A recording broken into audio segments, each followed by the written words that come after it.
я приехала в 2011 году по программе Work and Travel и осталась.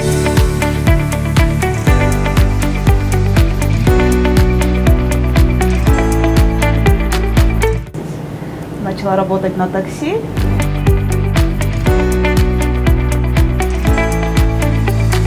Потом Марлен приехал в 2012 году, тоже по программе Work and Travel. Тоже остался.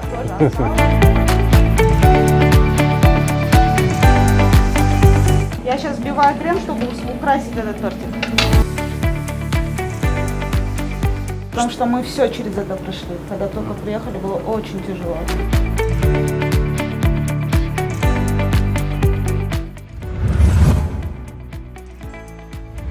Марлен Альчинов и Айгерим Мамбетова. Пара поженилась в 2013 году. Марлен родился 30 сентября в 1989 году. Закончил школу имени Льва Толстого в городе Балче. Хобби – читать книги. Айгерим родилась 29 марта в 1988 году. Закончила школу номер 63. Хобби – гулять с собачкой. Познакомились Марлен и Айгерим, таксуя на одной машине посменно. Днем Айгерим, вечером Марлен. Пока однажды не зародилась идея делать торты. Постепенно они открыли свой кондитерский дом в Чикаго – Sweet Moon Desserts. Как вообще изначально началось? Как вообще приехали в Америку? И с чего начинали, да? Господи. Так, сперва я приехала в 2011 году по программе Work and Travel и осталась здесь. Начала работать на такси. Потом Марлен приехал в 2012 году, тоже по программе Work and Travel. Тоже остался. Тоже остался и начал работать на такси. В 2013 году, Да, мы с тобой встретились. в 2013 мы встретились. Мы водили одну машину, шифтовались. Я водила утром, он водил ночью. Так и познакомились. Потом через 1,5 года поженились. Да, и вот потихоньку сняли свою квартиру, как все люди, свою ячейку общества начали создавать потихоньку. Но потом у меня начались проблемы с здоровьем, и я не мог работать. И я долгое время лежал дома. И чтобы она не хотела тоже работать на улице, и всегда старалась быть рядом со мной. И что делать, и она начала готовить торты. И получается вот. Все. Все понял. И в круговой, и вот это так. Получается, вот так и мы, наши сограждане, которые работают в Америке, приносят пользу, зарабатывая здесь деньги в нашей экономике. Смотрите, как это делается. Да. Очень даже хорошо. Да, очень хорошо. У вас талант, Байкет?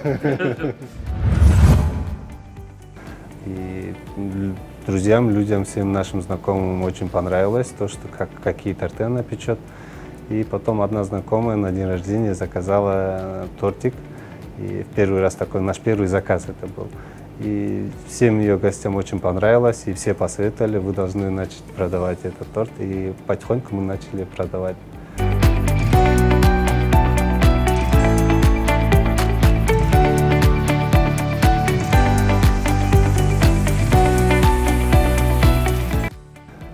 У нас в Чикаго есть чаты в Телеграме, в WhatsApp, и там есть у нас группы, где люди постят разные услуги, кто может предоставить.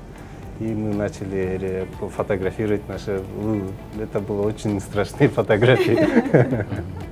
И потихоньку мы начали постить свою продукцию, и люди начали потихоньку покупать у нас, и как сарафанное радио началось распространение среди всех наших русскоговорящих людей в Чикаго, и потихоньку люди начали узнавать про нас и заказывать.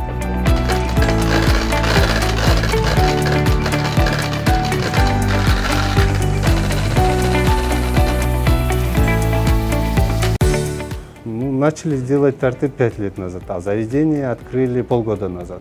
Вначале мы сами тоже думали, что где-то за 2-3 месяца мы закончим ремонт и начнем работать, но на самом деле оказалось все не так просто. Надо ждать все разрешения. Без разрешения ты не можешь начать элементарно даже на улице рекламу свою поставить. Ты должен запрашивать в муниципалитет. И если они тебя одобрят, то ты можешь поставить свои рекламные щиты на улице. Так что здесь что-то делать очень много времени занимает.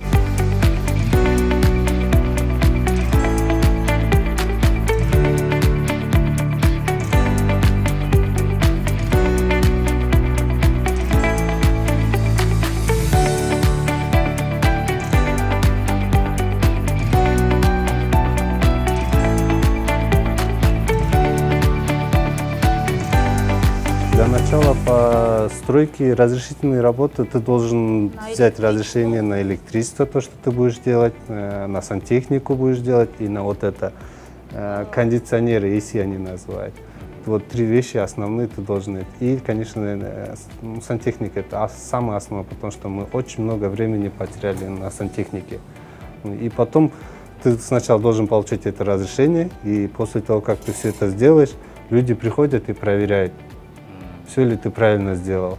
Если неправильно, они не дают тебе разрешение На открытие разрешения. Да. Следующее, И да, после, самое основное. да, после того, как ты все ремонт заканчиваешь, приходит специальный человек, и он все проверит абсолютно. Там электрика, сантехника, мусор, двери, вот эти все сайны, сколько там умывальников должно быть, абсолютно все. Вот.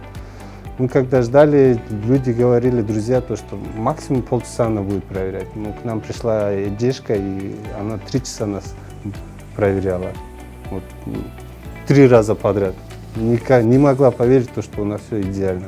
Потому что мы постарались, чтобы сразу все взять.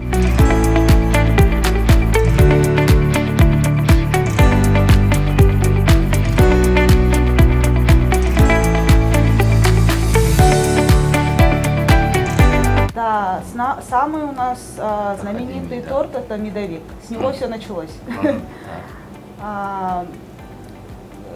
Наше имя, нас знают по торту медовик. Да? Это наш бестселлер тортик. И сейчас, после открытия, тоже он у нас знаменитый.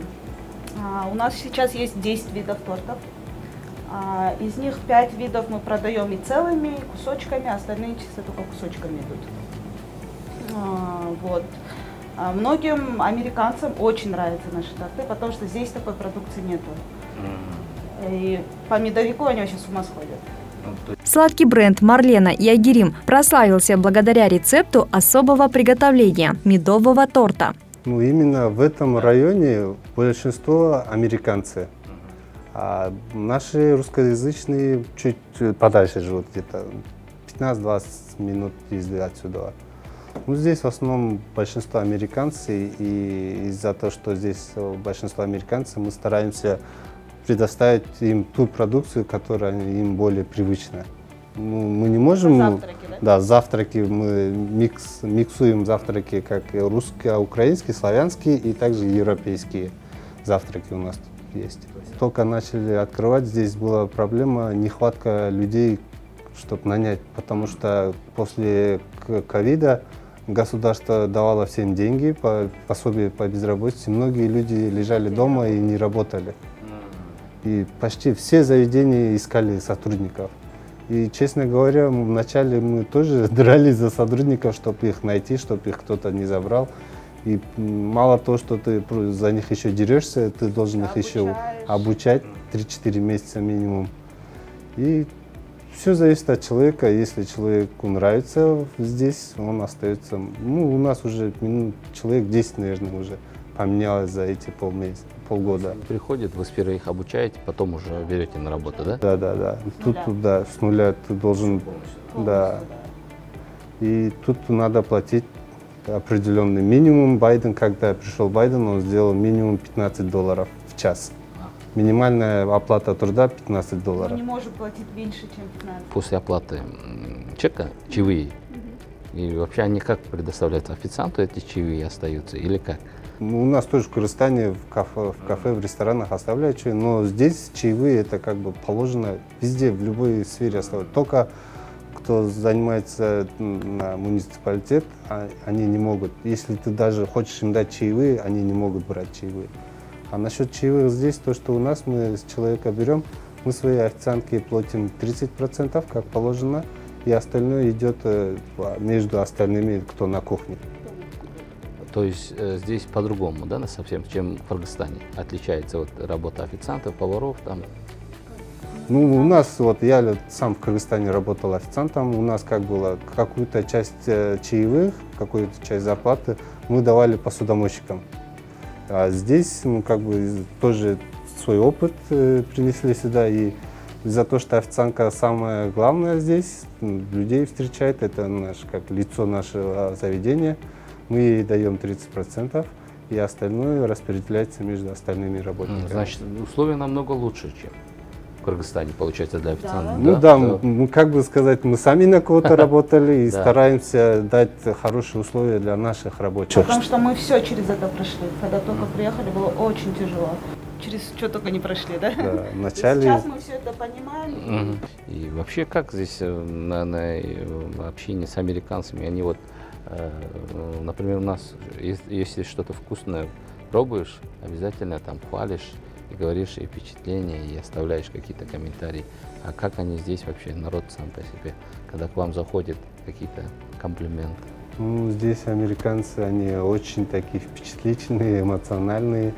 Ну, им, если что нравится, они не скрывают своих чувств. Они сразу, если им что-то нравится, они приходят и говорят. Если им очень сильно нравится, у нас есть Google Review, также Yelp, всякие платформы, где люди могут оставлять свои отзывы о нашем заведении. И многие, даже мы сами, если хотим куда-то пойти, мы обязательно смотрим, какие у них оценки, что люди о них пишут. И после этого только мы идем. Так что здесь все пишут комментарии к любому заведению, любой услуге. Вот это вот от нашего Sweet Moon Bakery вам, гостям из Кыргызстана. Это наш знаменитый медовик. С чего мы начали? Наш бизнес начался с этого торта, с медовика. Нас начали узнавать благодаря этому торту. Вау! Попробуйте. Вау! Попробуйте. Марлен и Айгерим переехали в Америку, чтобы воплотить свою мечту. Они успешно продвигают свой кондитерский бизнес. Совет кыргызстанцам от молодой семьи – верить в себя, заниматься любимым делом, быть готовым к трудностям. Человеческие ресурсы и знания – это огромный потенциал. Как вы думаете, что для молодежи очень важно и должно быть мотивировать, чтобы они могли зарабатывать такие деньги и добиться таких успехов, как вы? Ну, для молодежи что советую? Самое главное, надо верить в себя, найти то, что тебе нравится делать, то, что ты даже через 30-40 лет не пожалеешь, то, что ты этим занимаешься. И просто заниматься своим любимым делом и верить, несмотря на все препятствия. Айгерим пробовала себя и в сфере красоты, но поняла, что это не ее призвание. Ее тянула кулинария. Я слетала в Техас на учебу, отучилась, много времени потратила на это. А уже салон открыли мы. И потом, я не получала удовольствия от этого. Вообще. Да. И он тоже это заметил, он говорит, это не твое, а ты, говорит, не получаешь от этого удовольствия. То есть это не ваша профессия, а именно мы просто с легкостью закрылись, и я начала заниматься тем, что мне нравится. Несмотря на то, что мои друзья говорили, что я там ей помогаю, мне было все равно, главное, что я вижу, что ей это нравится, и мне не жалко потратить свое время, чтобы поддержать ее. И как бы вначале я ее поддерживал, а в конце рестораны начали на нас выходить, заказывать. И это наш как бы семейный бизнес получился. Да, мы скучаем. Первые годы, 3-4 года было очень тяжело, очень сильно скучали, хотели сильно домой. Но потом со временем как-то все уходит. И сейчас особо, как бы, у меня есть возможность пойти и получить грин-карту. Но как бы сейчас я выбираю свой бизнес, чтобы развить, и чтобы я потом мог спокойно поехать домой, помочь своим родным и отдохнуть спокойно, не думать, что здесь я должен прийти и что-то отрабатывать. Вот как-то так. А для молодежи, что для Кыргызстана, самое главное – это образование. Да. Если нет образования, тяжело что-то объяснить человеку. Вот это самое основное. Ну, потихоньку, думаем об этом, планируем потихоньку. Какой-то тоже, как салон красоты дома у нас в Балхаше. Мы маме сделали, чтобы она дома не сидела, и открыли вот это как сейчас Развивающую школу. Школа, И ага. открыли, и там потихоньку детям, мальчикам маленьким Преподают, ребятам, да? да, Преподают. преподают, да. И как бы хотим через это потихоньку в будущем, как у нас будет возможность, помогать малоимущим детям развивать наших детей. Мгм, Да. мгм. Потому Давать что да, знания. человеческий ресурс и знания в будущем это самое то. Без этого Да. мы пропадем. Помните самый хороший, лучший момент в вашей жизни? Можете вспомнить и рассказать? Что было такое интересное? Получите документ на этот бизнес, Ага. разрешение на работу, то, что мы сертификат на ведение бизнеса, потому что это было очень тяжело нам получить. И когда мы получили, это долгожданный как бы Проект, Да, да, проект. который мы вот годами к этому приходили, годами вот все строили это все. да, потому И что даже я вот до сих пор, бывает вечером, когда закроется, Мгм. сижу, я до сих пор не могу поверить. Это, что Мгм. это наше заведение, то, что вот уже там 6-7 человек на нас работают, мы уже даем рабочие места. И вот до сих пор у меня прям мурашки, я не Мгм. верю в это, да? Ну, да. мы это сделали. Скучаем по нашей земле и вам советуем, верьте в свои силы и все будет очень хорошо. Главное не сдаваться. В прошлом году телеканалу исполнилось 30 лет, и у нас есть небольшие подарки для вас. Вот это брендовая наша футболочка. Пожалуйста. Да, это- И вот это вам платочек из Бишкека. Пожалуйста. Спасибо большое.